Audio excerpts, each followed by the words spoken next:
दोस्तों, GS only channel में आपका फिर से हार्दिक स्वागत है। दोस्तों, हम तमिलनाडु बोर्ड की हिस्ट्री का जब डिस्कशन कर रहे हैं और उसे ही कंटिन्यू करते हैं। हमने अब तक चैप्टर 4 पार्ट 1 तक डिस्कस किया था। ऑलरेडी चैप्टर 3 हमने कंप्लीट कर दिए हैं और चैप्टर 4 में हमने पार्ट 1 में जैनिज़्म के बारे में डिस्कस किया था। ये चैप्टर 4 के पार्ट 2 में हम बेसिकली बुद्धिज़्म के बारे में डिस्कस करेंगे। और चलो दोस्तों, ये डिस्कशन आगे बढ़ाते हैं।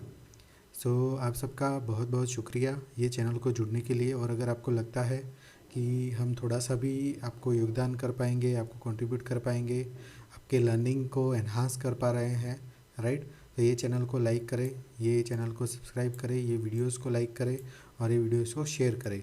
आप सबका बहुत बहुत शुक्रिया दोस्तों। और हम भगवान बुद्ध को नमन करते हुए ये बुद्धिज़्म का पार्ट शुरू करते हैं। ओके, बेसिकली हम हर लेक्चर को एक मोटो के साथ शुरू करते हैं। तो आज भी हम मोटो डिस्कस करेंगे। ये मोटो श्री अब्राहम जी लिंकन के द्वारा दिया गया है, जो अमेरिका के सबसे बेस्ट प्रेसिडेंट में से एक हैं। और उन्होंने बताया था कि अगर किसी वृक्ष को उनको काटना है और उनके पास 6 घंटे हैं, तो 6 घंटों में से 4 घंटे अपनी जो कुल्हाड़ी होगी उसकी धार तेज करने में वो लगवाएंगे, राइट। दोस्तों, जो हमें कभी कभी लगता है कि जो यूपीएससी की प्रिपरेशन कर रहे हैं वो रातों रात यूपीएससी में आईएएस बन गए होंगे, आईपीएस बन गए होंगे, ऐसा नहीं होता दोस्तों। उन्होंने भी अपने 4 घंटे दिन के, डेली के 4 घंटे अपनी वो जो धार है उसे तेज करने में लगवाएंगे, राइट। तो वही चीज़ हमें आगे ले जाती है, वही कंसिस्टेंसी, वही एक बोलते हैं ना कि डेडिकेशन जो होता है, कंसिस्टेंट डेडिकेशन, वही आगे ले जाता है। ओके, आप सबको भी बहुत बहुत बधाइयाँ और ऑल द बेस्ट अगर आप कोई भी प्रिपरेशन कर रहे हो तो। चलो दोस्तों, आगे बढ़ते हैं। हमने चैप्टर 3 में देखा था कि हिंदुइज़्म और वैदिक पीरियड जो है, जो 1500 बीसी से लेकर 600 बीसी तक का जो टाइम पीरियड है, वो टाइम पीरियड में से जैनिज़्म एंड बुद्धिज़्म क्यों डिराइव हुआ, राइट।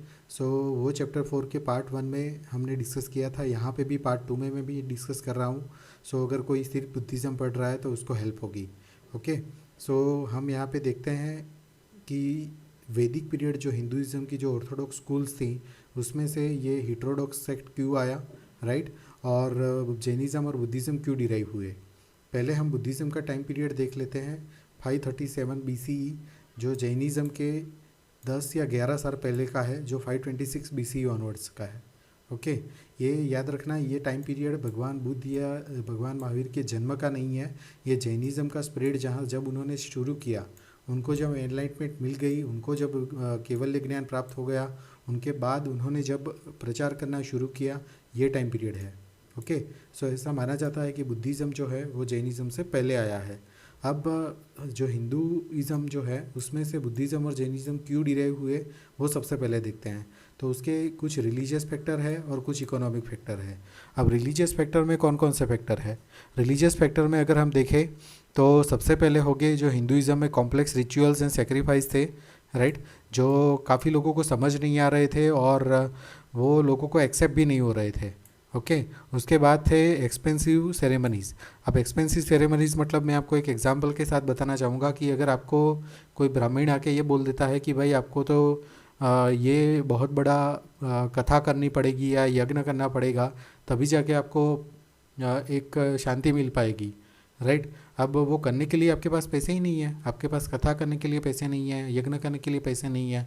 एक्सपेंसिव जो सेरेमनीज़ थी वो इंक्लूड हो गई थी। उसके बाद क्या हुआ था, superstitious belief and the mantras, जो लोगों को पता ही नहीं चल रहा था, वो लोगों को ज़्यादातर कंफ्यूज कर रहा था। उपनिषद जो थे वो मोस्टली फिलोसॉफिकल थे, लोगों को विजुलाइज ही नहीं हो रहा था कि ये क्या बातें कर रहे हैं, राइट।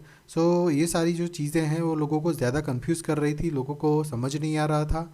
और उनको क्या चाहिए था, उनको एक ऐसा वे चाहिए था जो उनको मोक्ष दिलाए, लेकिन जो उनको समझ आए ऐसी भाषा में बताएं और कुछ विजुलाइज करवाए, राइट। ये एक रिलीजियस फैक्टर था। और दूसरा सोशल एंड इकोनॉमिक फैक्टर क्या था, जो रिजिड कास्ट सिस्टम थी।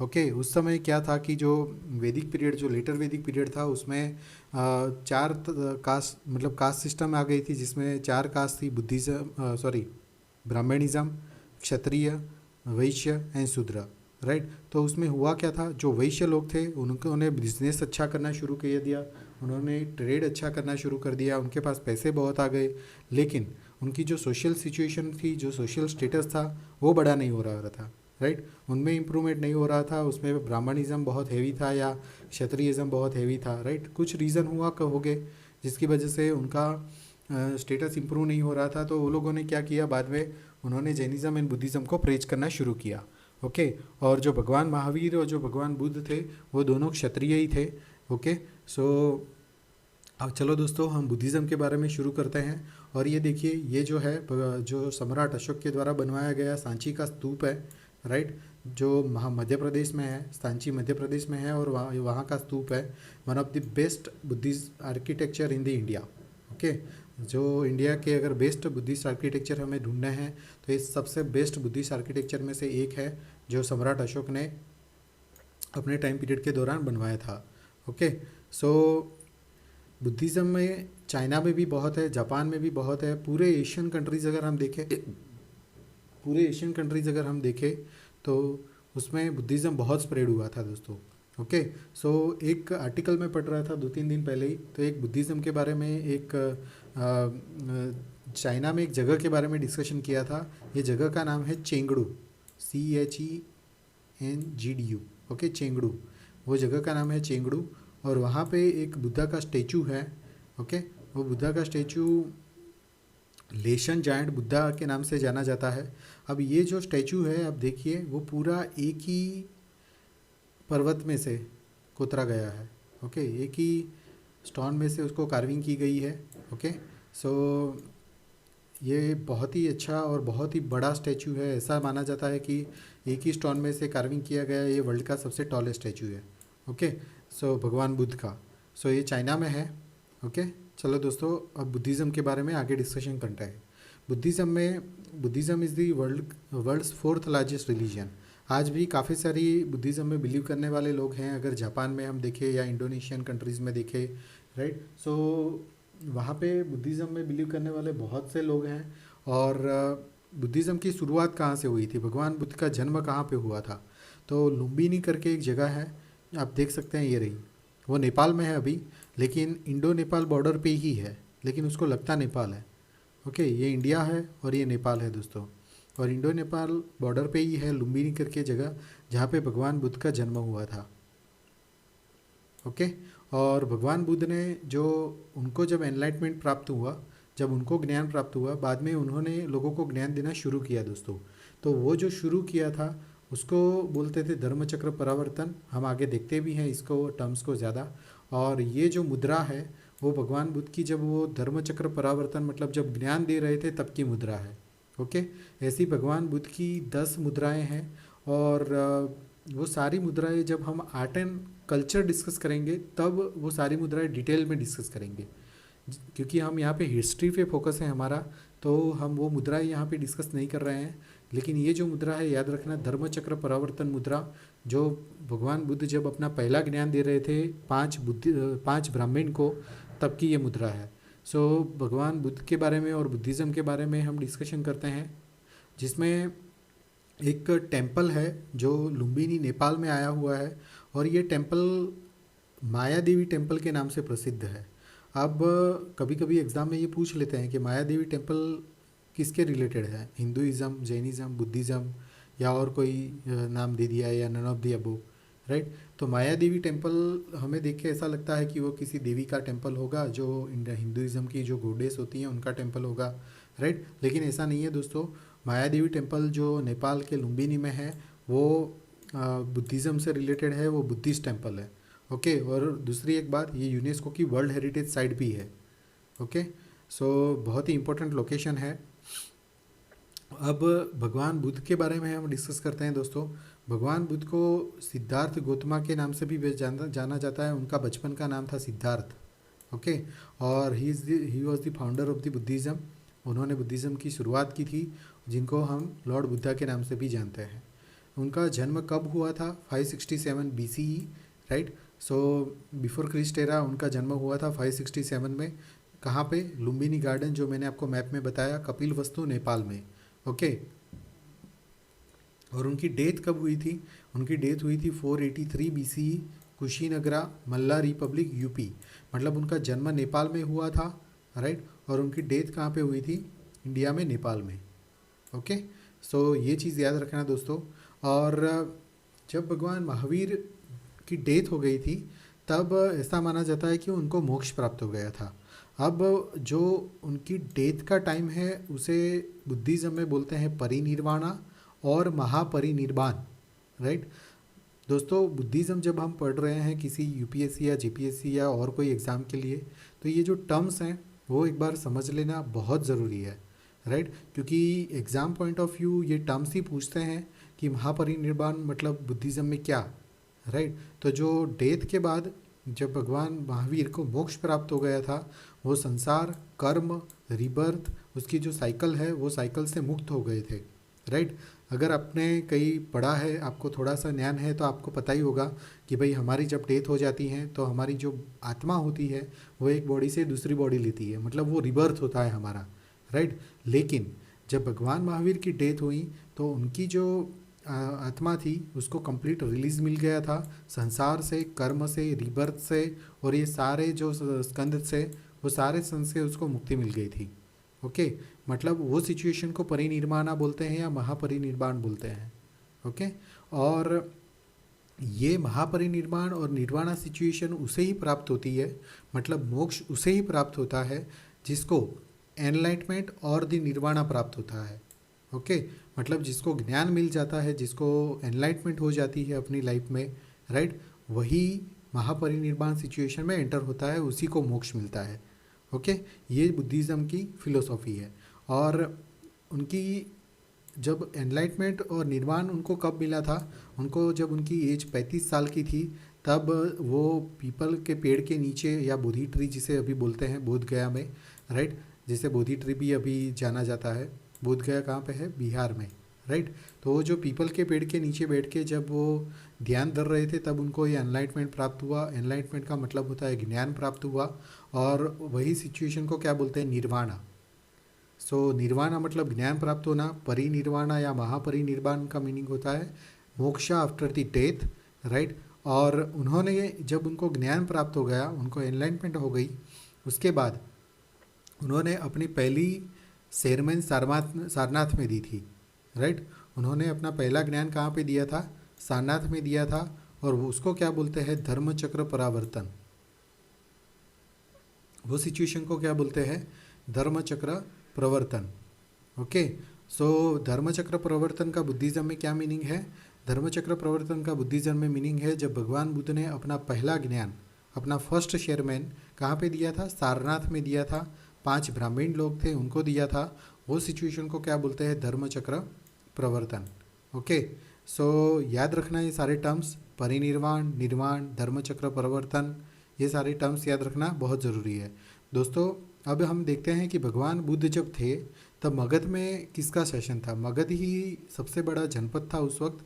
जो 16 जनपद हैं, महाजनपद है जिसे बोला जाता है, वो सारे जनपद हम देखेंगे कि कौन कौन से जनपद थे। और इसमें से इम्पोर्टेंट जो 4 जनपद है, राइट, मगध है, अवंती है, कोशला है, और ये सारे जनपद हम देखेंगे। और हम भगवान बुद्ध जब अपनी ज्ञान बांट रहे थे, जब वहाँ पे प्रेजेंस थे, राइट, तो जब उन्होंने मोनास्टिक ऑर्डर फाउंड किया, तब मगध में किसका शासन था? तब मगध में था बिंबिसारा, जो हरियंका डायनेस्टी के राजा थे। ओके, और उसके बाद जब उनकी डेथ हो गई, भगवान बुद्ध की डेथ हुई, तब मगध में अजातशत्रु का शासन था। ओके, सो हम ऐसा भी बोल सकते हैं कि भगवान बुद्ध ये 2 राजा थे, उनके कंटेम्पररी थे। ओके, मतलब ये जो शासन कर रहे थे तब भगवान बुद्ध भी वहाँ पे प्रेजेंस थे। ओके, और जो अजातशत्रु थे वो बिंबिसारा के पुत्र ही थे। हम आगे के लेक्चर में उसको देखेंगे भी, नेक्स्ट चैप्टर 5 में।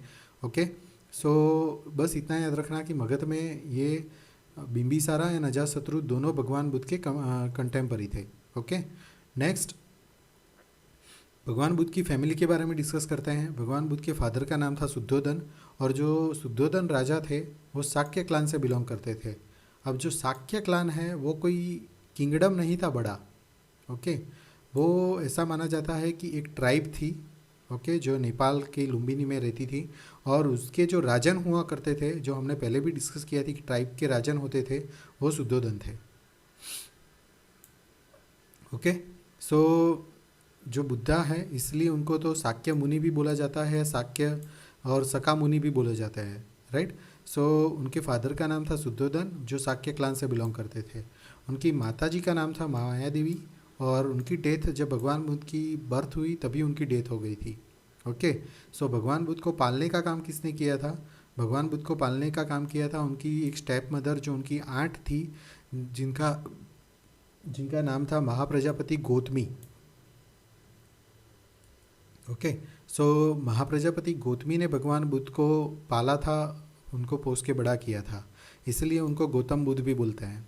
ओके, और जो महाप्रजापति गौतमी थी वो बुद्धिज़्म में पहली भिक्खुनी थी। अब भिक्खुनी का मीनिंग क्या होता है? भिक्खुनी का मीनिंग होता है जो लेडीज़ मोंक होती हैं, जो लेडीज़ साधु होती है बुद्धिज़्म में, उनको बोलते हैं भिक्खुनी। ओके, सो बुद्धिज़्म में जो सबसे पहले लेडीज़ मोंक हुई थी, जो भिक्खुनी हुई थी, वो थी महाप्रजापति गौतमी, जो भगवान बुद्ध की स्टेप मदर थी। ओके, सो ये टर्म्स याद रखना कि भगवान बुद्ध की जो स्टेप मदर थी महाप्रजापति गौतमी, वही सबसे पहले भिक्खुनी थी। ओके, बुद्धिज़्म में। उनके बाद उनकी वाइफ का नाम है यशोधरा, और उनके पुत्र का नाम था राहुल। ओके, सो अब हम आगे देखते हैं बुद्धिज़्म में भगवान बुद्ध को फॉलोअर्स कौन थे और उनके विचार्स क्या थे। ओके, सो भगवान बुद्ध के सबसे पहले 10 डिसिपल्स थे, जिनको बोला जाता है 10 वाइज वंस। ओके, ये टर्म्स भी याद रखना कि 10 वाइज वंस कौन थे। ओके, सो 10 वाइज वंस जो भगवान बुद्ध के 10 प्रिंसिपल डिसिपल्स थे, वो लोग थे। और भगवान बुद्ध के जो 10 प्रिंसिपल डिसिपल्स जो थे, वो कौन कौन थे? तो सबसे पहले थे सरीपुत्रा और मौदगलयाना, जो पहले 2 चीफ डिसिपल थे। ये जो 2 है, सरीपुत्रा और मौदगलयाना, राइट, ये पहले 2 चीफ डिसिपल्स हैं। उसके बाद महाकश्यपा, जो जिन्होंने पहली बुद्ध काउंसिल जो हुई थी, पहली बुद्धिस्ट काउंसिल जो हुई थी, उसको प्रिसाइड किया था। वो मगध में ही हुई थी, उनको प्रिसाइड करने का काम किसने किया था? महाकश्यप का। हम आगे देखते हैं सारी बुद्धिस्ट काउंसिल के बारे में। उसके बाद 4th नंबर पे है सुबुद्धि, उसके बाद है पूर्ण मैत्रेयन पुत्रा, फिर कट्यायना, अनिरुद्धा, उपाली, राहुल, आनंद। अब ये जो आनंद है, ऐसा माना जाता है कि भगवान बुद्ध की जब डेथ हुई तब वो उनके साथ थे। मतलब जब भगवान बुद्ध अपनी लास्ट ईयर की लाइफ जी रहे थे, तब आनंद उनके साथ ही थे। और भगवान बुद्ध ने जब डेथ के पहले का जो ज्ञान है, वो आनंद को ही दिया था। ओके, सो ये जो आनंद है, उन्हें भी बहुत ही बोल सकते हैं, वो पहली बुद्धिस्ट काउंसिल में थे और उन्होंने बड़े बड़े बुद्धिस्ट लिटरेचर भी लिखे हैं। ओके, सो ये जो 10 लोग हैं वो भगवान बुद्ध के 10 प्रिंसिपल डिसिपल्स हैं, और उसे 10 वाइज वंस भी बोले जाते हैं। अब मैं आपको बताऊं कि ये सबको याद रखने की कोई ज़रूरत नहीं है, बस एक बार देख लेना कि ये जो 4 हैं, SS, जो जिसे हम बोलते हैं SAMM, शाम, याद रखने के लिए आप याद कर सकते हो कि भगवान बुद्ध जो थे, उन्होंने शाम में डिसिपल्स को नॉलेज दिया था। अब ये जो शाम है, राइट, वो 4 इम्पोर्टेंट डिसिपल्स हैं, जो सरीपुत्रा है, मौदगलयाना है, महाकश्यपा है और आनंदा है। तो ये चारों को याद रखना। बाकी ये जो नाम है एक बार देख लेना। सो आपको अगर पूछा जाता है कि इसमें से कौन डिसिपल्स थे या नहीं थे, वो डिस्कार्ड करने में आपको हेल्प करेगा। ओके, अब भगवान बुद्ध जो थे, उन्होंने इंडिया में काफ़ी सारे लोकेशंस विजिट किए थे दोस्तों, जैसे बनारस है, राजगृह है, श्रावस्ती है, वैशाली है, नालंदा है, पाटलीग्रामा है, और गुजरात में भी बोले जाते हैं। लेकिन गुजरात में एक ही जगह से वो सिंबल मिलते हैं कि भगवान बुद्ध के जो पद चिन्ह है वो प्राप्त होते हैं। लेकिन ये जो जगह है, बनारस, राजगृह, सरस्वती, वैशाली, नालंदा एंड पाटलीग्रामा, ये जो लोकेशंस है वो लोकेशंस आप एक बार याद रख लेना, क्योंकि ये सब पूछा जाता है कि कौन कौन से लोकेशन पे भगवान बुद्ध ने विज़िट किया था, कौन कौन से लोकेशन पे उन्होंने विज़िट नहीं किया था, राइट। सो उनको याद रखने के लिए आप कोई ट्रिक भी बना सकते हो। मैं नेक्स्ट लेक्चर में ये सारी चीज़ें डिस्कस करूँगा कि ये ट्रिक्स हम कौन कौन सी बना सकते हैं, कौन सी ट्रिक्स है जिसमें हम ये लोकेशंस याद रख सकते हैं। ओके, सो ये सारे जो लोकेशंस है वो भगवान बुद्ध ने विज़िट किया था, और ये हमें कोई प्राप्त नहीं होता कि उन्होंने कब कौन से लोकेशन प्राप्त किया था और विज़िट किया था। बस इतना माना जाता है कि यहाँ पे उनके पद चिन्ह या कुछ सोर्सेज मिले हैं जिसके पर से उन्होंने यहाँ पे विज़िट किया होगा। ओके, और अब बुद्धिस्ट फिलोसॉफी हम थोड़ी सी देखते हैं। तो बुद्धिस्ट फिलोसॉफी में जब भगवान बुद्ध जब टीचिंग्स दे रहे थे तो उन्होंने अपने आप को रिस्ट्रिक्ट कर दिया था। उन्होंने जो जैसे आत्मा है या भगवान है या कर्म है, रीबर्थ है, ये सारी चीज़ में उन्होंने बहुत ज़्यादा कोई फोकस नहीं किया था। उन्होंने ऐसे क्वेश्चंस की जो कॉम्प्लेक्सिटी थी उसमें कोई ऐसा कंप्लीट स्टैंड नहीं ले लिया था कि भगवान है या नहीं है, राइट। उन्होंने ऐसा कुछ नहीं बताया था। उन्होंने का जो फोकस था वो मैक्सिमम प्रैक्टिकल जो प्रॉब्लम्स थे ह्यूमन बीइंग के उस पे ही था। ओके, सो वो क्या बोलते थे कि अगर रीबर्थ है, राइट, तो वो बुद्धिज़्म की फंडामेंटल फाउंडेशनल डॉक्ट्रिन ही थी। और रीबर्थ के माने में यही माना जाता था कि रीबर्थ होता है ह्यूमन बीइंग का अगर उसको निर्वाणा नहीं प्राप्त हुआ है, राइट। अगर उसको नॉलेज नहीं प्राप्त हुआ है, एनलाइटमेंट नहीं हुई उसका, राइट, तो उसका रीबर्थ हो जाएगा।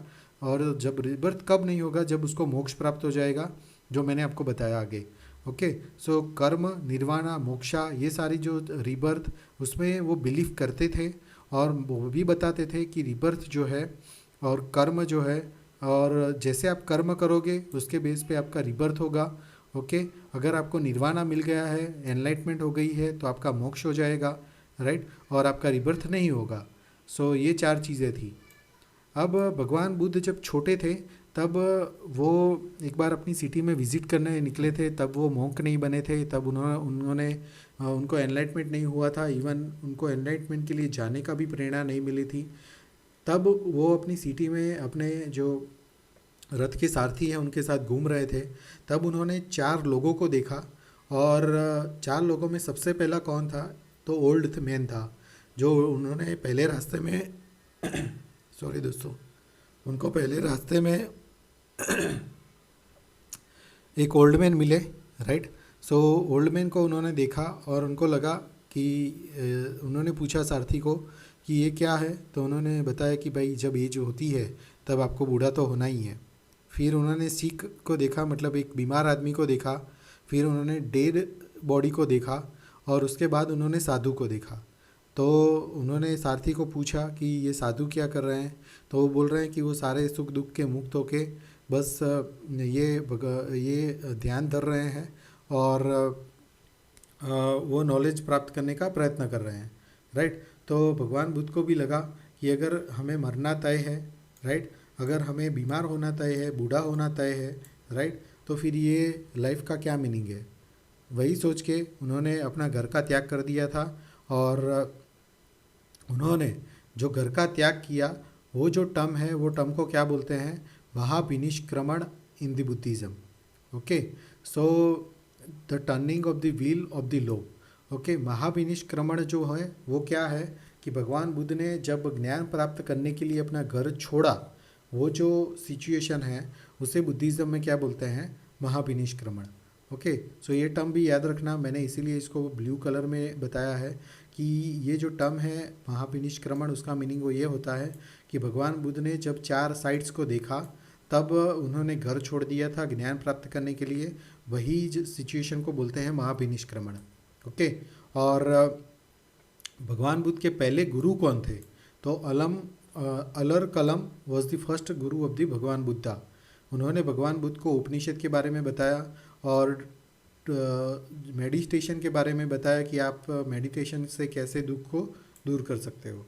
ओके, सो अलर कलम was the first Guru of the Buddhism, sorry भगवान बुद्धा। ओके, अब हम देखते हैं कि बुद्धिज़्म जो था उसको रॉयल पेट्रोनेज किसने दी थी, मतलब कौन कौन से किंग थे जो बुद्धिज़्म को फॉलो करते थे, जो बुद्धिज़्म में बिलीव करते थे, जिन्होंने बुद्धिज़्म को सपोर्ट किया। ओके, सो हम पहले सबसे पहले देखते हैं कि जो पाटलिपुत्र में बिंबिसारा एंड अजातशत्रु जो थे, राइट, जो हरियंका डायनेस्टी से बिलोंग करते थे, उन्होंने उनको पेट्रोनाइज किया था। और जो बिम्बिसारा थे, जो हरियंका डायनेस्टी के राजा थे, वो फर्स्ट राजा थे जिन्होंने बुद्धिज़्म को पेट्रोन किया था, मतलब बुद्धिज़्म को फॉलो करना शुरू किया था। ओके। उसके बाद अजातशत्रु थे। ओके। जो उनके ही पुत्र थे, उन्होंने उनको फॉलो करना शुरू किया। और प्रसन्नजीत थे जो कोसला में थे, वो भी महायान बुद्धिज़्म जो था उसको फॉलो करते थे।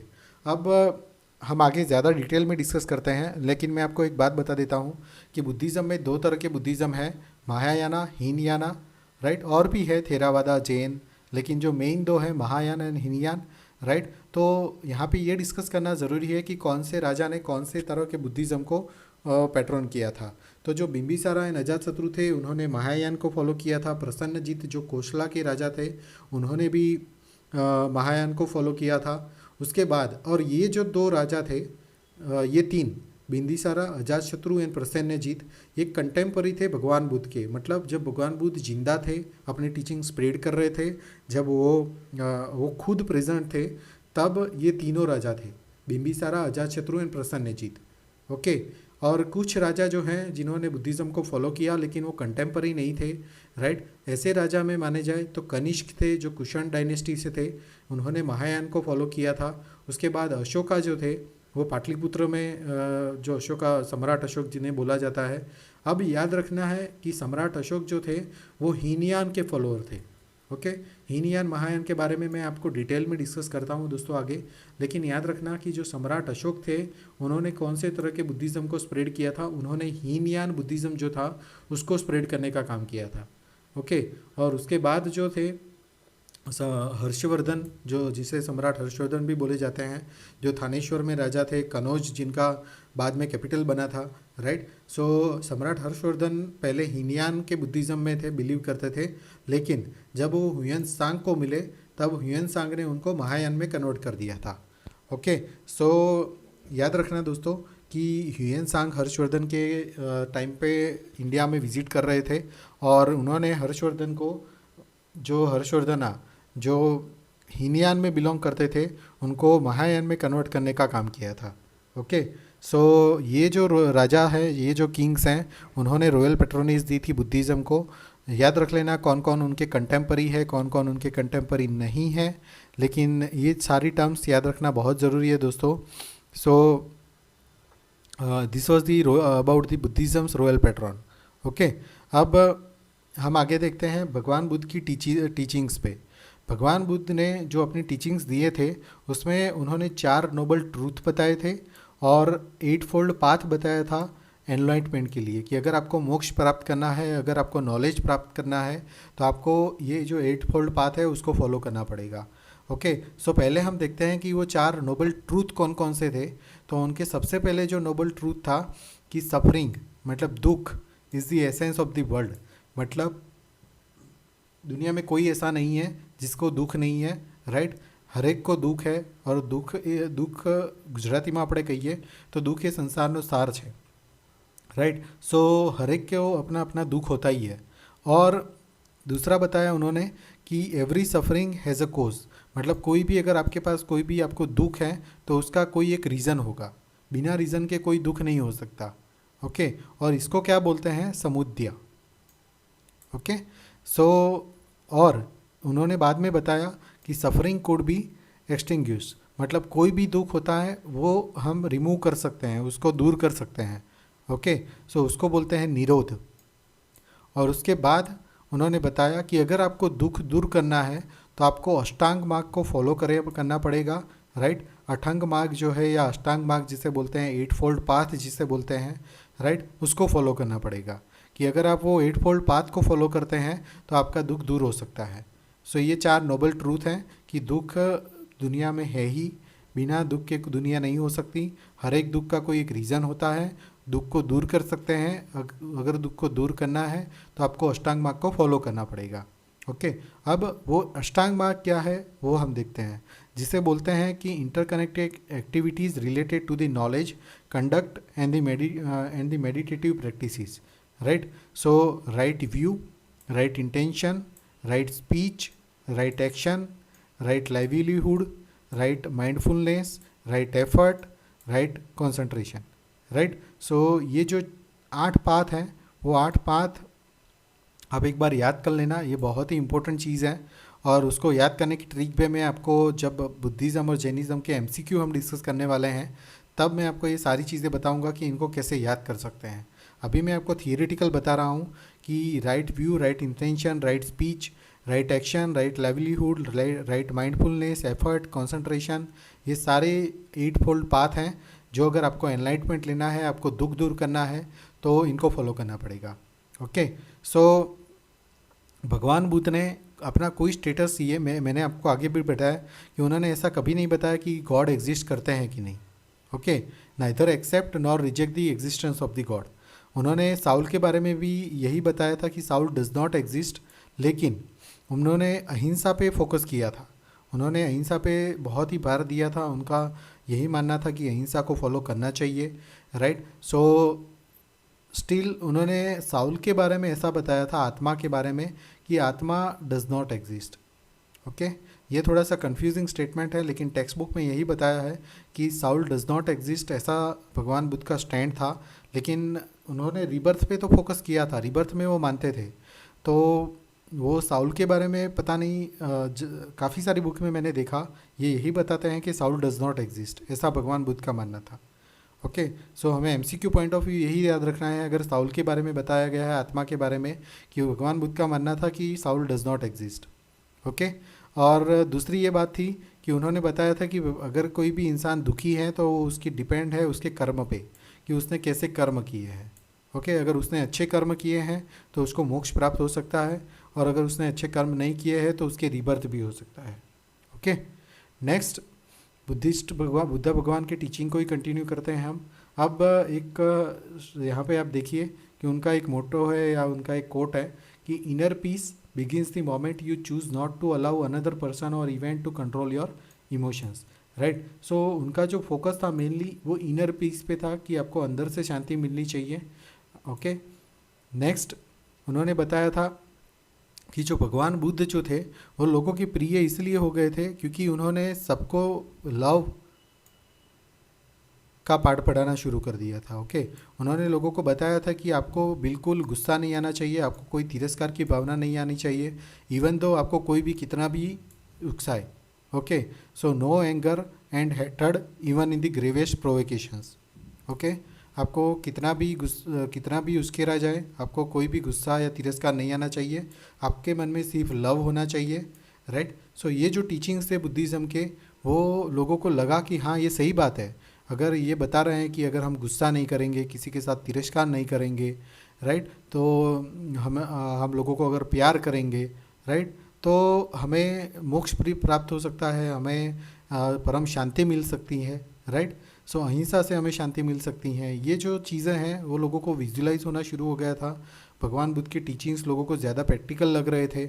ओके, नेक्स्ट भगवान बुद्ध का जो फोकस था वो purity of thoughts, words and deeds पे था, कि अगर आप जो भी काम कर रहे हो, आपके जो विचार है, आपके जो वर्ड है, उसकी प्योरिटी होनी चाहिए, राइट। और उन्होंने जो चीज़ें एक्सप्लेन की वो सारी चीज़ें उन्होंने रीज़न के साथ बताई कि हाँ ऐसा है तो ऐसा है। उन्होंने कोई ऐसी ब्लाइंड फेथ नहीं क्रिएट करने का ट्राई किया था कि हाँ वहाँ पे ऊपर मंगल ग्रह बैठा है, आपको मंगल ग्रह की विधि करवानी पड़ेगी। ओके, ऐसा उन्होंने कुछ नहीं बताया था। उन्होंने जो भी चीज़ें बताई थी वो एक पर्टिकुलर रीज़न के साथ बताई थी, उन्होंने वो सारी चीज़ें एक्सप्लेन की थी। ओके, उन्होंने कभी भी कास्ट सिस्टम पे कोई भी डायरेक्ट अटैक नहीं किया था, लेकिन उन्होंने सोशल डिस्टिंक्शन का ज़रूर से विरोध किया था। और उन्होंने क्या किया था, उन्होंने जो अपना जो मठ, उन्होंने जो संघ की स्थापना की थी, वो संघ में सारे कास्ट के लोगों को अलाउ कर दिया था। ओके, फिर उन्होंने जो बुद्धिज़्म इसीलिए माना जाता है कि सोशल रिवॉल्यूशन है रिलीजियस रिवॉल्यूशन से ज़्यादा, उन्होंने रिलीजियस पे ज़्यादा फोकस ही नहीं किया था। उन्होंने जो सामाजिक प्रश्न थे लोगों के, जो प्रैक्टिकल प्रश्न थे, जो दुख या ऐसी सिचुएशंस थी, उस पर उन्होंने ज़्यादा फोकस किया था। और उनका एक ही प्रिंसिपल था, प्रिंसिपल ऑफ सोशल इक्वालिटी, मतलब सामाजिक समानता ही था। वो कोई कास्ट सिस्टम में उन्होंने कोई डायरेक्ट अटैक नहीं किया था, लेकिन वो मानते भी नहीं थे। ओके, वो कोई भी सोशल डिस्टिंक्शंस नहीं देते थे। सो भगवान बुद्ध के 5 उपदेश थे, राइट, जिसे बोले जाते हैं 5 प्रिसेप्ट्स। और उन्होंने बताया था कि आपको ये 5 चीज़ों से अपना डिस्टेंस रखना है। सबसे पहले वायलेंस, हिंसा, स्टीलिंग मतलब चोरी, सेक्सुअल मिसकंडक्ट, फिर लाइंग, झूठ बोलना, और टेकिंग इंटॉक्सिकेटिंग सब्सटेंसेस मतलब ड्रग्स या ड्रिंक्स करना। वो 5 चीज़ों से उन्होंने दूर रहने को बोला था कि ये 5 चीज़ें हैं जिनसे आपको दूर रहना चाहिए। ओके, सो ये जो सारी थी वो टीचिंग्स ऑफ द बुद्धा थी। अब आप गॉड के बारे में उनका स्टेटस देख लीजिए, उनको महावीर से कंपेयर कीजिए, राइट। भगवान महावीर का मानना था कि गॉड एग्जिस्ट ही नहीं करते हैं। यहाँ पे उन्होंने बोला कि गॉड एग्जिस्ट करते हैं कि नहीं मुझे नहीं पता है, राइट। सो ये जो सारी चीज़ें हैं ये भगवान बुद्ध को महावीर से अलग भी करती हैं। उनकी कंपैरिजन भी हम जब एमसीक्यू डिस्कस करेंगे तब करेंगे कि भगवान महावीर और बुद्ध की टीचिंग्स में क्या डिफरेंस थी। ओके, अब बुद्धिज़्म का स्प्रेड कैसे हुआ था? तो बुद्धिज़्म का स्प्रेड करने के लिए भगवान बुद्ध ने संघ की स्थापना की थी, राइट। और संघ की थ्रू ही उन्होंने बुद्धिज़्म को स्प्रेड करना शुरू किया था। अब संघ में 2 तरह के लोग रहते थे। एक जो थे भिक्खू एंड भिक्खुनी, जो मोंक थे। जो मेल मोंक थे उनको बोलते थे भिक्खू, और जो वीमेन मोंक थे उनको बोलते थे भिक्खुनी। सो इसीलिए बुद्धिज़्म में ऐसा पूछते हैं कि जैसे वुमेन भिक्खुनी थी कि नहीं, तो थी। ओके, वुमेन मॉन्क्स होते थे कि नहीं, तो होते थे। और जो उपासक होते हैं, जो वर्शिपर्स जिसे बोलते हैं, अब आप यहाँ पे देख लीजिए कि ये जो लोग हैं वो मॉन्क्स हैं और ये जो लोग हैं वर्शिपर्स हैं। ओके, सो और ये जो है भगवान बुद्ध है। ओके, सो भिक्खू एंड भिक्खुनी जो मॉन्क है, जो साधु हैं, और उपासका जो वर्शिपर्स हैं। सो भगवान बुद्ध ने संघ की स्थापना की थी अपने टीचिंग को स्प्रेड करने के लिए, और उन्होंने ओपन मेंबरशिप फॉर ऑल, कोई भी कास्ट का डिस्टिंक्शन नहीं, कोई भी जाति का डिस्टिंक्शन नहीं, कोई भी मेल या फीमेल का डिस्टिंक्शन नहीं, कोई भी डिस्टिंक्शन नहीं, सबके लिए ये संघ के रास्ते ओपन थे। ओके, और जो संघ चलता था वो डेमोक्रेटिक एंड डिसिप्लिन वे पे चलता था। और उन्होंने भगवान बुद्ध ने स्वयं पूरे नॉर्थ इंडिया में बुद्धिज़्म को स्प्रेड किया था। ओके, सो बुद्धिज़्म को स्प्रेड नॉर्थ इंडिया में स्प्रेड करने का काम खुद भगवान बुद्ध ने किया था अपने संघ के थ्रू। उसके बाद सम्राट अशोक ने क्या किया था? सम्राट अशोक ने धम्म का यूज़ किया था, और धम्म के थ्रू उन्होंने बुद्धिज़्म को स्प्रेड करना शुरू किया। सम्राट अशोक ही थे जिन्होंने बुद्धिज़्म को इंटरनेशनल एक्सपांशन दी थी इनिशियली। ओके, और उन्होंने जैसे वेस्ट एशिया में या सेलोन, जो अभी का श्रीलंका बोलते हैं जिसको, राइट, सो सेलोन में या वेस्ट एशिया में उन्होंने बुद्धिज़्म को स्प्रेड किया था। सम्राट अशोक ने अपना बेटा और बेटी, हम आगे देखते भी हैं, उनको श्रीलंका में भेजा था बुद्धिज़्म के स्प्रेड के लिए। ओके, और सम्राट अशोक ने पूरे इंडिया में रॉक एडिक्ट्स बनाना शुरू किया था, स्तूपा बनाना शुरू किया था। तो उन्होंने 14 मेजर रॉक एडिक्ट्स बनाए थे, जिसमें गुजरात में अगर हम देखें तो गिरनार का जो रॉक एडिक्ट्स हैं, राइट, उसके बाद काफ़ी सारे रॉक एडिक्ट्स उन्होंने बनवाए थे। ओके, एक रॉक एडिक्ट्स जो आप यहाँ पे देखिए कलसी में था, फिर हीरागुड़ी में था, धौली में था, राइट, जोगाड़ा में था। ओके, फिर ये कंधार में था, सब्जगरी में था। ओके, सो ये सारे रॉक एडिट्स उन्होंने बनवाए थे। ऐसा माना जाता है कि 14 मेजर रॉक एडिट्स हैं, और उन्होंने 84,000 से ज़्यादा स्तूप बनवाए थे। ओके, 84,000 से ज़्यादा स्तूपा जो सम्राट अशोक ने बनवाए थे। Okay,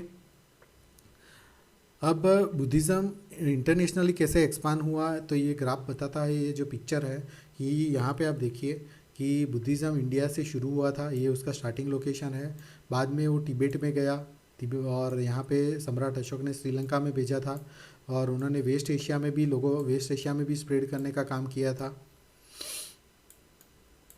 right. ये देखिए चाइना में गया, चाइना से ये कोरिया, जापान, फिर ये कंप्लीट स्प्रेड वियतनाम, इंडोनेशिया, ये मलेशिया, ये सारे लोकेशन पे बुद्धिज़्म स्प्रेड हुआ। सो बुद्धिज़्म स्प्रेड होने की शुरुआत इंडिया से हुई थी, और बाद में वो आगे बढ़ता गया। अब हम बुद्धिस्ट काउंसिल के बारे में देखते हैं कि 6 टोटल बुद्धिस्ट काउंसिल हुई थी, लेकिन 4 बुद्धिस्ट काउंसिल हैं। वो हिस्ट्री पॉइंट ऑफ व्यू बहुत ही इंपॉर्टेंट है। इसमें से काफ़ी क्वेश्चंस पूछे जाते हैं अलग अलग तरह के, कि वो बुद्धिस्ट काउंसिल कब हुई थी, उसको पेट्रोनिस किसने किया था, उसको प्रिसाइड किसने किया था, उसमें क्या क्या काम हुए थे। ये जो बुद्धिस्ट काउंसिल है बहुत ही इंपॉर्टेंट टॉपिक है हिस्ट्री का, बुद्धिज़्म का। ओके, सो दोस्तों, जो पहली बुद्धिस्ट काउंसिल हुई थी उसका जो लोकेशन था वो था सतपनी केव्स राजगृह, और उसका जो टाइम पीरियड था 483 BC। ओके, सो ये अजातशत्रु जब किंग थे, ओके, जो हरियंका डायनेस्टी से बिलोंग करते थे मगध में, तब ये हुआ था, जो बिंबिसारा के पुत्र थे, ओके। और भगवान बुद्ध की डेथ होने के बाद बहुत ही तुरंत ही भगवान बुद्ध की जब डेथ हुई उसके तुरंत बाद ही ये फर्स्ट बुद्धिस्ट काउंसिल हुई थी। अब उनकी डेथ के बाद की जो पहली बुद्धिस्ट काउंसिल होगी तो उसका एक ही मोटो होगा कि भगवान बुद्ध की जो टीचिंग्स हैं उसको कैसे आगे स्प्रेड किया जाए, ओके। सो उसको प्रिसाइड किसने किया था? महाकश्यपा, जो मैंने आपको आगे बताया, जो 10 डिसिपल्स थे उसमें से ये इंपॉर्टेंट डिसिपल्स थे। और यही पहली बुद्धिस्ट काउंसिल में 2 और लोग थे, आनंद एंड उपाली। आनंद एंड उपाली भी उसमें प्रेजेंट थे और उन्होंने, आनंद जो थे उन्होंने स्तुत पिटक की स्थापना की थी और जो उपाली थे उन्होंने विनय पिटक की स्थापना की थी। अब स्तुत पिटक, विनय पिटक, ये सब क्या है? तो बुद्धिज़्म में त्रिपिटक है, जो बुद्धिस्ट टेक्स्ट जिसे बोलते हैं, जो भगवान बुद्ध के लिटरेचर्स जो हैं बुद्धिज़्म के, राइट, जिनमें टीचिंग्स हैं, फिर रूल्स हैं, उसके बारे में लिखा गया है। हम आगे त्रिपिटक को डिटेल में डिस्कस करते हैं। तो उसमें से जो स्तुत पिटक है, विनय पिटक है, उसकी फर्स्ट बुद्धिस्ट काउंसिल में ही रचना हो गई थी। और स्तुत पिटक को रचना किसने की थी? आनंद ने की थी। और विनय पिटक की रचना किसने की थी? उपाली ने की थी। जो स्तुत पिटक था उसमें भगवान बुद्ध के टीचिंग्स थे और जो विनय पिटक था उसमें जो रूल्स और रेगुलेशंस हैं मोंक और नन्स के लिए, वो उसमें लिखे गए थे। अब सेकंड बुद्धिस्ट काउंसिल कब हुई थी? 383 BC, मतलब 100 साल के बाद, पहली बुद्धिस्ट काउंसिल के 100 साल के बाद हुई थी। और वो कहाँ पे हुई थी? वैशाली में हुई थी। जिसको कौन से टाइम पे हुई थी? जो किंग कालाशोक थे, जो शुंग डायनेस्टी, शिशुंग डायनेस्टी से बिलोंग करते थे, और लोकेशन था वैशाली, ओके। सो काला अशोक के टाइम पे ये दूसरी बुद्धिस्ट काउंसिल हुई थी और उसको प्रिसाइड करने का काम किया था सबा कमी ने। इसमें क्या हुआ था कि जो विनय पिटक जो लिखा गया था उसमें कुछ डिस्प्यूटेड पॉइंट्स थे, उसके बारे में डिस्कशन हुआ था। और जो बुद्धिज़्म है उसमें पहला स्प्लिट हुआ Theravada Buddhism and the Mahayana Buddhism, okay. ऐसा माना जाता है कि ये 2 तरह के बुद्धिज़्म में स्प्लिट हुए थे। Next 250 BC Pataliputra, okay. So ये जो है सम्राट अशोक के टाइम पे हुआ था, जब मौर्य डायनेस्टी के जो सम्राट अशोक थे उनके टाइम पे ये थर्ड बुद्धिस्ट काउंसिल हुई थी। और उसको प्रिसाइड करने का काम किसने किया था? मोगलीपट्टू टीसा। ये वही मोगलीपट्टू टीसा हैं जिन्होंने अशोक को बुद्धिज़्म की तरफ बढ़ाया था, ओके। जिन्होंने बुद्धिज़्म के कुछ पार्ट पढ़ाए थे अशोक को। और ये जो बुद्धिस्ट काउंसिल थी उसका काम था to purify the Buddhism from the opportunistic fractions and the corruption in the sangha. मतलब उस वक्त संघ में डिसिप्लिन चली गई थी और उसमें करप्शन बढ़ गया था, उसमें डेमोक्रेटिक वे जो था वो चला गया था। सो ये सारे जो सुधार करने की ज़रूरत थी उसका एक थर्ड बुद्धिस्ट काउंसिल का एक ऑब्जेक्टिव वो भी था। और उसके बाद उसी बुद्धिस्ट काउंसिल में अभिधम पिटक की भी स्थापना हुई, राइट, जो ऐसा माना जाता है कि मोगलीपट्टू टीसा ने खुद बनाया था। सो अभिधम पिटक की उस वक्त स्थापना हुई और सारे जो त्रिपिटक है वो ये थर्ड बुद्धिस्ट काउंसिल में कंप्लीट हो गए थे, ओके। अब फोर्थ बुद्धिस्ट काउंसिल एक ऐसी काउंसिल है जो 78 AD में AD में हुई थी। जो बाकी की सारे जो है वो BC में हुई थी, बिफोर क्रिस्ट, राइट। सो ये जो है वो 78 AD में हुई थी कुंडलबन कश्मीर में। याद रखना लोकेशन बहुत ही इंपॉर्टेंट लोकेशन है कि फोर्थ बुद्धिस्ट काउंसिल कहाँ पे हुई थी, तो कुंडलबन कश्मीर में हुई थी। उस वक्त कौन राजा था, किसने ये करवाई थी? तो उस वक्त जो कनिष्क राजा थे कुषाण डायनेस्टी के, जिनका कैपिटल था पुरुषपुरा, जो अभी गांधार जो है, राइट, वहाँ पे ये कैपिटल है पुरुषपुरा। सो कनिष्क कुषाण डायनेस्टी के जो राजा थे उन्होंने काउंसिल करवाई थी। और उस वक्त प्रिसाइड किसने किया था? 2 लोग थे जिन्होंने प्रिसाइड किया था, वसुमित्रा एंड अश्वघोषा, राइट। ये 2 लोगों ने बुद्धिस्ट काउंसिल को प्रिसाइड किया था। और उस समय काम क्या हुआ था? तो जो बुद्धिस्ट लिटरेचर था उसको संस्कृत में कन्वर्ट करने का काम हुआ था। वो प्राकृत लैंग्वेज में था, प्राकृत में से कंप्लीट प्योरीफाइड संस्कृत, मतलब प्योर संस्कृत में उसको कन्वर्ट करने का काम शुरू हो गया था। और इसी काउंसिल में बुद्धिज़्म 2 और पार्ट में डिवाइड हो गया था, Mahayana and Hinayana, right. So ये इम्पोर्टेंट है, महायानी और हीनयान में डिवीज़न, राइट। सो फोर्थ बुद्धिस्ट काउंसिल जो है उसमें ये डिवीज़न हुआ था महायान और हीनयान में। और जो बुद्धिस्ट टेक्स्ट थी उसको संस्कृत में कन्वर्ट करने का काम शुरू हो गया था। ओके, अब हम देखते हैं महायान और हीनयान के बारे में। तो महायान और हीनयान में सबसे पहले अगर हम देखें तो हीनयान में क्या था कि वो कौन कौन सी कंट्री में थे। तो श्रीलंका एंड जो साउथ ईस्ट एशिया के जो कंट्रीज़ थे, जैसे इंडोनेशिया है, बाली है, राइट, ये सब जगह पे जो हीनयान बिलोंग करते थे। और हीनयान में जो लिटरेचर थे वो सारे के सारे कंप्लीट पाली में थे। पाली लैंग्वेज के जो लिटरेचर थे वही हीनयान के लिटरेचर थे। और जो हीनयान में जो बिलोंग करते थे, जो बिलीव करते थे, वो लोग सिर्फ जो त्रिपिटक थे, मतलब जो सूत पिटक, विनय पिटक एंड अभिधर्म पिटक, ये जो त्रिपिटक है उसमें ही भरोसा करते थे। वो और कोई लिटरेचर में फॉलो नहीं करते थे। वो सिर्फ और सिर्फ इसी लिटरेचर जो त्रिपिटक है उसमें ही बिलीव करते थे। उनका मानना था कि जो ओरिजिनल पाथ है भगवान बुद्ध का उसे ही फॉलो करना चाहिए, उसमें कोई चेंजेस नहीं लाना चाहिए। ओके, सो उसमें आइडियल वर्शिप नहीं थी, उसमें कोई भगवान बुद्ध का स्टैचू नहीं था, स्कल्पचर नहीं था, भगवान बुद्ध का कोई लुक नहीं था, राइट, उसमें कोई आइडियल वर्शिप नहीं थी। जो उनके जो विचार थे उसकी ही पूजा होती थी। और उसमें कोई बोधिसत्वा नहीं थे। अब बोधिसत्वा किसे बोलते हैं? तो बोधिसत्वा जो, जैसे मैं हूँ तो मुझे बुद्धिज़्म के बारे में कोई पता नहीं है, तो मुझे कोई मार्ग दिखाए, बुद्धिज़्म के बारे में पढ़ाए, राइट, तो उसे बोलते हैं बोधिसत्वा। तो हीनयान में कोई बोधिसत्वा नहीं थे। लोग अपने आप ही मोक्ष प्राप्त करने का ट्राई करते थे, नॉलेज प्राप्त करने का ट्राई करते थे। लेकिन ओके, और जो गुजरात में वल्लभी यूनिवर्सिटी थी वो हीनयान को सपोर्ट करती थी। ओके, याद रखना ये इंपॉर्टेंट चीज़ है। उसमें हीनयान के टीचिंग्स पढ़ाए जाते थे। और जो महायान थे उसमें China, Taiwan, Mongolia, Korea, Japan, Vietnam, मतलब जो वेस्ट एशिया है, राइट, वेस्ट एशिया में ईस्ट एशिया, हमारे लिए ईस्ट एशियन कंट्रीज़ जो हैं, राइट, सो वो जो कंट्रीज़ हैं वो सारी कंट्रीज़ जो है वो बुद्धिज़्म को फॉलो करती थी। कौन से वाले? महायान। ओके, महायान बुद्धिज़्म को ये फॉलो करते थे। जो बिहार में नालंदा यूनिवर्सिटी थी उसमें महायान के टीचिंग्स पढ़ाए जाते थे, और उसमें महायान में बोधिसत्वा बिलोंग करते हैं। अब काफ़ी सारे महायान में बोधिसत्वा है।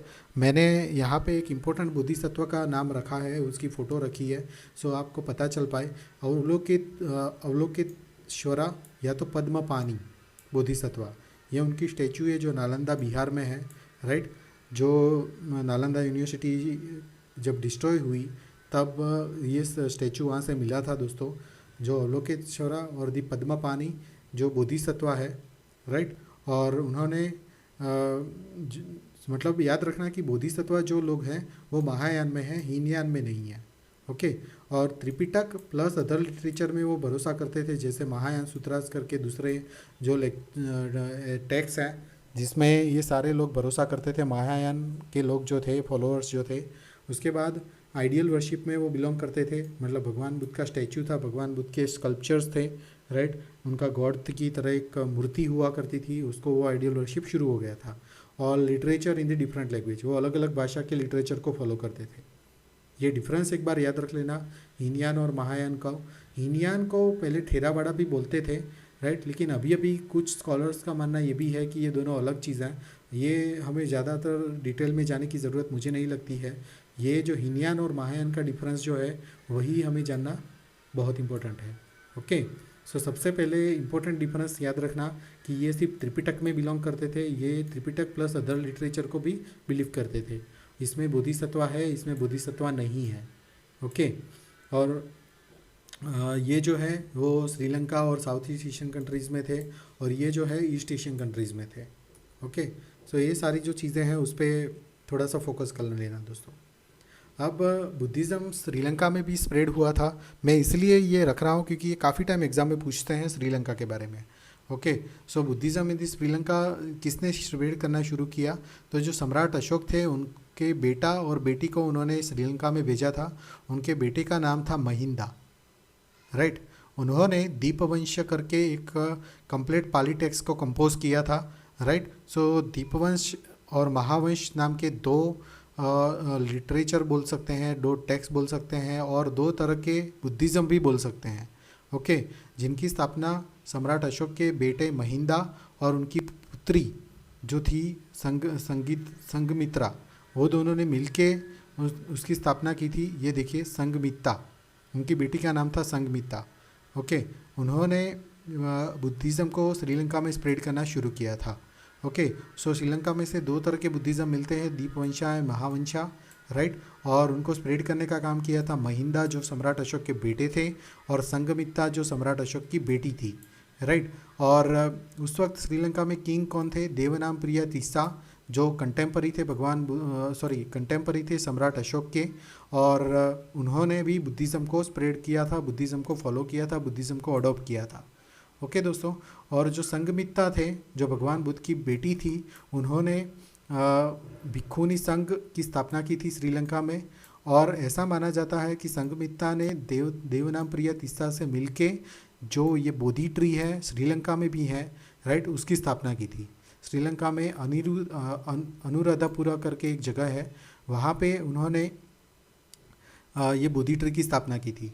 तो श्रीलंका में बोधि ट्री की स्थापना करने का काम किसने किया था? तो सम्राट अशोक की जो बेटी थी संघमित्रा, उन्होंने देवनामप्रिय तीसरा करके जो किंग थे, उनके साथ मिलके ये बोधि ट्री की स्थापना की थी।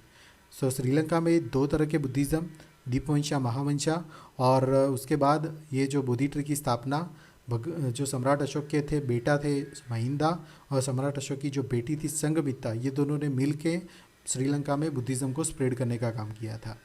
ओके, अब दोस्तों बुद्धिस्ट लिटरेचर के बारे में हम देखते हैं। बुद्धिस्ट लिटरेचर में बेसिकली सारे लिटरेचर पाली लैंग्वेज में लिखे गए हैं। इवन भगवान बुद्ध ने अपने उपदेश भी पाली भाषा में दिए थे। ओके, और उसमें इम्पोर्टेंट लिटरेचर जो है वो त्रिपिटक है। भगवान बुद्ध ने अपने सारे जो लेक्चर्स है वो पाली लैंग्वेज में दिए थे, और बुद्धिस्ट लिटरेचर में मेनली त्रिपिटक है। अब उसमें विनय पिटक जो है उसे बोलते हैं अनुशासन की टोकरी, जिसमें रूल्स ऑफ कंडक्ट लिखे गए हैं कि जो साधुज होते हैं उनको कौन से रूल्स फॉलो करने हैं। और उसके 3 सब पार्ट है, सुत्त विभंगा, कंदटका एंड दी परिवरा। ओके, सो उसमें बेसिकली क्या लिखा गया है, जो साधु को फॉलो करने के रूल्स हैं, और किसके द्वारा लिखा गया है? ये उपालि के द्वारा लिखा गया है। ओके, जो डिसिपल्स थे। फिर सुत्त पिटक को बोलते हैं प्रवचन की टोकरी, राइट, जो बास्केट ऑफ द डिस्कोर्स जिसे बोलते हैं, जिसको आनंद के द्वारा लिखा गया है। उसमें भगवान बुद्ध के जो टीचिंग्स हैं, उनके जो प्रिंसिपल्स हैं लॉर्ड बुद्धा के, उसको आर्ग्यूमेंट्स एंड डायलॉग्स के फॉर्म में लिखा गया है, राइट। सो सुत्त पिटक में बेसिकली वो क्या बताते हैं कि जो गौतम बुद्ध थे उन्होंने क्या बताए थे, उनके प्रवचन क्या थे, उनकी लाइफ कैसी थी, वो सारी चीज़ें। ओके, सो उसके 5 सब पार्ट हैं। वो 5 सब पार्ट आप एक बार देख लेना, याद रखने की कोई ज़रूरत नहीं है। लेकिन ऐसा पूछते हैं कि ये निकाय किसके पार्ट है, तो ये जो निकाय जो आता है ना, टर्म्स याद रखने का बस एक ही तरीका है। ये जो निकाय टर्म्स आते हैं वो सारे सुत्त पिटक के सब पार्ट है। ओके, दिग् निकाय, मध्यम निकाय, संयुक्त निकाय, अंगुत्तर निकाय, खुदग निकाय, और हर एक निकाय में अलग अलग चीज़ हैं। दिग् निकाय में जैसे भगवान बुद्ध द्वारा जो प्रवचन दिए गए हैं उनके लंबे सूत्रों का संकलन है। फिर मध्यम सूत्रों के संकलन है। संयुक्त निकाय मतलब संयुक्त संयुक्त है, मतलब लंबे छोटे सारे सूत्रों का संकलन है। अंगुत्तर निकाय में अंक अनुसार जो धर्म को अंक अनुसार संग्रहित ग्रंथ है। फिर खुदक निकाय जो है वो भगवान बुद्ध द्वारा प्रवचित छोटे छोटे सूत्रों का संकलन है। अब जो खुदक निकाय है वो सुत्त पिटक का भाग है, और खुदक निकाय के और दूसरे लेक्चर्स हैं, राइट, उसके भी और दूसरे लिटरेचर्स हैं, जैसे थेरागाथा लिटरेचर जो है, राइट, उसमें आप देखिए खुदक निकाय के जो दूसरे लिटरेचर्स हैं, थेरागाथा, थेरीगाथा, जातक, मिलिंद पान्हा, बुद्धवंशा, धम्मपादा, उदना, फिर इतुवट्टुका, फिर विरमवट्ठु, पेटावट्ठु, निदेशा, अपदाना और करिया पिट्टका। अब ये जो है ना, ये आपको याद रखने की कोई ज़रूरत नहीं है दोस्तों। ओके, आपको बस ये 2-3 टर्म्स हैं, जैसे थेरी गाथा, फिर थेरा गाथा, जातक, मिलिंद पान्हा, ये इसमें से क्वेश्चन कैसे आता है कि जैसे थेरी गाथा दे दिया है, थेरी गाथा कौन से धर्म के साथ जुड़ा हुआ है, हिंदुइज़्म, बुद्धिज़्म, जैनिज़्म या none of the above, right. तो बस इतना याद रखना है कि ये थेरा गाथा है, थेरी गाथा है, जातक है, मिलिंद पान्हा है, ये जो सारे टर्म्स हैं वो बुद्धिज़्म से रिलेटेड है। ओके, उसके बाद है अभिधम पिटक, जिसे बोलते हैं बास्केट ऑफ हायर डॉक्ट्रिन, उच्च सिद्धांत की टोकरी, जिसमें जो detailed scholastic analysis and summary of the Buddhas teaching, जो भगवान बुद्ध के उसके टीचिंग की समरी दी गई है, उसको भगवान बुद्ध का तत्वज्ञान भी माना जाता है, राइट। और उसके जो सब पार्ट है उसमें 7 बुक्स हैं। अब 7 बुक्स का नाम याद नहीं रखना है, बस आपको अगर ये पूछा जाता है तो बस उतना पता चल जाना चाहिए कि ये बुद्धिज़्म से जुड़ा हुआ है, जिसमें धम्म संगनी है, फिर विभंगा है, फिर धतु कथा है, फिर पुगलपंटी है, फिर कथावत्थु है, यामका है और पठन्ना है। यामक है याद रखना, ये सबसे ज़्यादा पूछा जाता है कि यमक जो है वो किससे रिलेटेड है, तो अभिधम पिटक का ये सब पार्ट है वो बुद्धिज़्म से रिलेटेड है। ओके। अब बुद्धिज़्म में 2 तरह के स्कल्पचर हुआ करते थे, आर्किटेक्चर हुआ करते थे। आर्किटेक्चर के बारे में डिटेल्ड एनालिसिस हम जब आर्ट एंड कल्चर देखेंगे तब करेंगे, लेकिन थोड़ी बहुत चीज़ें मैं आपको बता देता हूँ कि बुद्धिज़्म में चैत्य थे, विहार थे और स्तूपा थे। ओके। चैत्य जो होता है वो प्रेयर हॉल होता है, जिसमें जो बुद्ध साधु है वो आके पूजा करते हैं, भगवान बुद्ध को प्रेयर करते हैं, राइट। और जो विहार जो था जिसमें भगवान बुद्ध के जो साधुस थे, रिनंसिएट्स जो लोग थे वो रहते थे, मतलब विहार जो था उनका रहने की जगह थी। ये पूछा गया है दोस्तों क्वेश्चन कि चैत्य क्या है, तो जहाँ पे प्रेयर होता है वो चैत्य होता है, और विहार क्या है जहाँ पे वो रहते हैं। ओके। सो उसे विहार बोलते हैं। अब बुद्धिज़्म का कंट्रीब्यूशन क्या था, तो सबसे चीफ कंट्रीब्यूशन था अहिंसा, जो भगवान बुद्ध का एक सबसे इम्पोर्टेंट कंट्रीब्यूशन माना जाता है। फिर कुछ स्तूपा जो सांची में है, भरूच में है, गया में है। ये देखिए, ये सांची का स्तूप है जो मैंने पहले भी आपको बताया, सम्राट अशोक ने बनवाया है। फिर ये भरूच का स्तूप है, राइट। सो ये जो स्तूप है बहुत इंपॉर्टेंट आर्ट एंड आर्किटेक्चर में उसका बहुत बड़ा कंट्रीब्यूशन है। फिर चैत्याज एंड विहारा, काफ़ी जगह अलग अलग लोकेशन पे चैत्या एंड विहारा बनवाए गए हैं। फिर एजुकेशन में तक्षशिला एंड नालंदा, वल्लभी, विक्रमशिला, ये सारी यूनिवर्सिटियों की स्थापना हुई थी बुद्धिज़्म को स्प्रेड करने के लिए। फिर लैंग्वेजेस जो पाली एंड अदर लैंग्वेजेस वो फॉलो करते थे, वो लैंग्वेजेस का स्प्रेड हुआ था। फिर उन्होंने प्रमोशन किया था इंडियन कल्चर का दूसरे एशियन कंट्रीज़ में। सो ये जो थे ये सारे बुद्धिज़्म के कंट्रीब्यूशन थे। अब ये देखिए, ये जो स्तूपा है और स्तूपा में अलग अलग आर्किटेक्चर्स के जो पार्ट है वो सारे दिए गए हैं। जैसे ये देखिए, जो घूमने की जगह उसे मेडी बोलते थे। फिर ये देखिए, जो बाहर का जो है ये जो पार्ट है उसे तोरण बोलते हैं। ये सारी चीज़ें हम जब आर्ट एंड कल्चर डिस्कस करेंगे उसमें डिटेल्स में डिस्कस करेंगे कि वो सारी चीज़ें क्या है। जो टॉप की चीज़ है उसे छतरी बोलते हैं, उसके छतरी के नीचे आता है हर्मिका आता है। उसके बाद ये जैसे अंडे जैसा आकार है तो उसे अंडा बोलते हैं, राइट। सो ये सारी चीज़ें हम जब आर्ट एंड कल्चर डिस्कस करेंगे उसमें डिटेल में डिस्कस करेंगे। उसके बाद ये देखिए, जूनागढ़ गुजरात में जो जगह है वहाँ पे काफ़ी सारी बुद्धिस्ट केव है। ऊपरकोट करके जूनागढ़ में एक जगह है, वहाँ पे उसमें 2 तरह की केव्स है, Khakhara Khopiya caves, Khakhara Khodiya caves and the Baba Pyare cave. याद रखना कि बाबा प्यारे केव एंड खाखरा खोड़िया केव कहाँ पे है, तो जूनागढ़ गुजरात में है। ओके।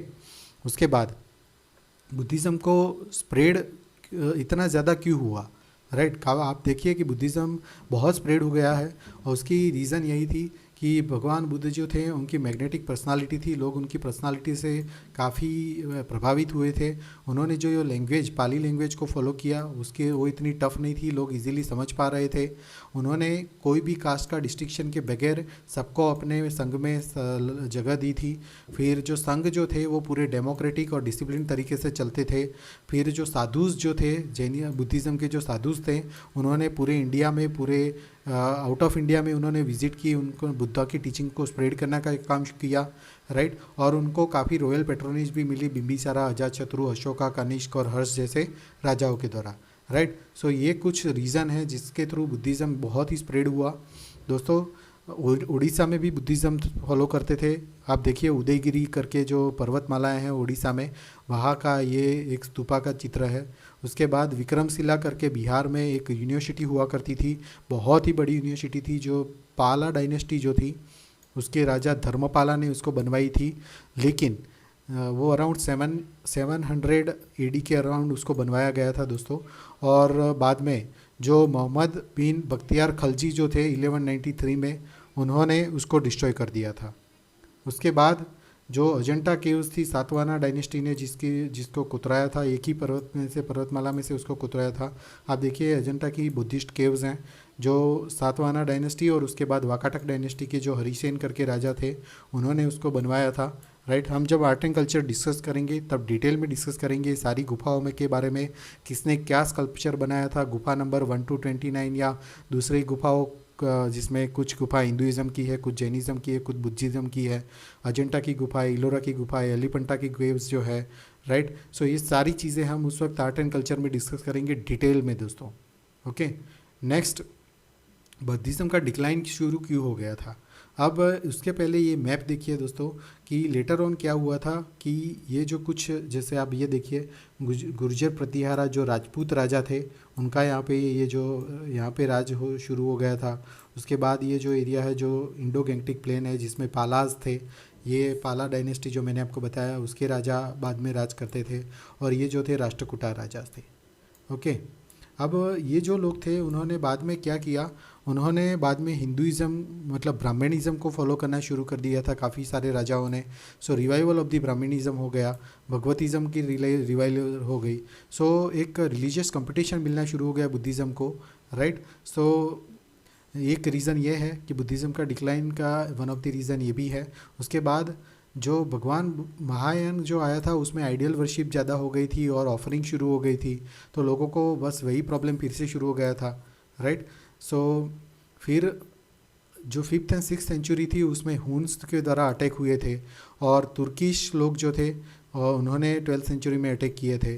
फिर नालंदा और विक्रमशिला, फिर ओडनपुत्री करके जो जगह थी उसका मोहम्मद बिन बख्तियार खलजी जो सल्तनत में खलजी डायनेस्टी है उसका जो राजा था उसने वो सबको डिमोलिश कर दिया था। फिर महायान बुद्धिज़्म का जो पाला डायनेस्टी में जो जैनित था, मतलब वो अपनी पीक पे था, राइट, उसको इस्लामिक इन्वर्जन जो हुआ उसकी वजह से उसका डिक्लाइन हो गया, राइट। सो मेन रीजंस अगर हम देखें तो रिलीजियस कंपटीशन, फिर ये अटैक्स और इस्लामिक इन्वेजन, ये 3 मेन रीज़न है जिसकी वजह से बुद्धिज़्म का डिक्लाइन हुआ था दोस्तों।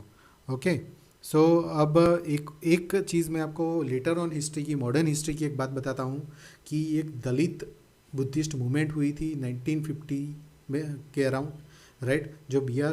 अम्बेडकर साहब थे, बाबा साहेब अम्बेडकर, उन्होंने ये दलित बुद्धिस्ट मूवमेंट शुरू की थी। ये याद रखने जैसा है, ये क्वेश्चन पूछा भी गया है काफ़ी टाइम कि दलित बुद्धिस्ट मूवमेंट किसने शुरू की थी, तो बाबा साहेब अम्बेडकर ने महाराष्ट्र में शुरू की थी, नागपुर में, राइट। और उन्होंने 1956 14 अक्टूबर को अपने 3,65,000 फॉलोअर के साथ बुद्धिज़्म में एंट्री की थी। इसीलिए आज भी जो मराठा बुद्धिस्ट हैं वो इंडिया की सबसे लार्जेस्ट बुद्धिस्ट कम्युनिटी है। ओके, सो ये बस आपको एक नोट बताना चाहता था जो आपको याद रखने जैसी चीज़ है हिस्ट्री में, मॉडर्न हिस्ट्री की बहुत ही इंपॉर्टेंट चीज़ है। ओके, सो आप सबका बहुत बहुत शुक्रिया दोस्तों। ये था हमारे बुद्धिज़्म के बारे में, भगवान बुद्ध के टीचिंग के बारे में, भगवान बुद्ध की लाइफ के बारे में, और भगवान बुद्ध के जो बुद्धिज़्म के आर्किटेक्चर से उसके बारे में। दोस्तों आपका बहुत बहुत शुक्रिया ये चैनल को सब्सक्राइब करने के लिए, लाइक करने के लिए, और ये वीडियो को सुनने के लिए। सो अगर आपको लगता है कि ये वीडियो आपको हेल्प कर रहा है तो उसे शेयर कीजिए, और अगर आपके कोई सुझाव है तो ये ईमेल एड्रेस है gsonly2020@gmail.com, उस पर आप अपने ईमेल भी भेज सकते हैं। अगर आपने कोई भी एग्ज़ाम पास निकाला है जो स्टेट की टॉप PSC है उसका, तो आपका कोई भी सब्जेक्ट अगर आप कंट्रीब्यूट कर सकते हैं तो आपका तहे दिल से स्वागत है। सो दोस्तों आप सबका बहुत बहुत शुक्रिया, once again thank you so much.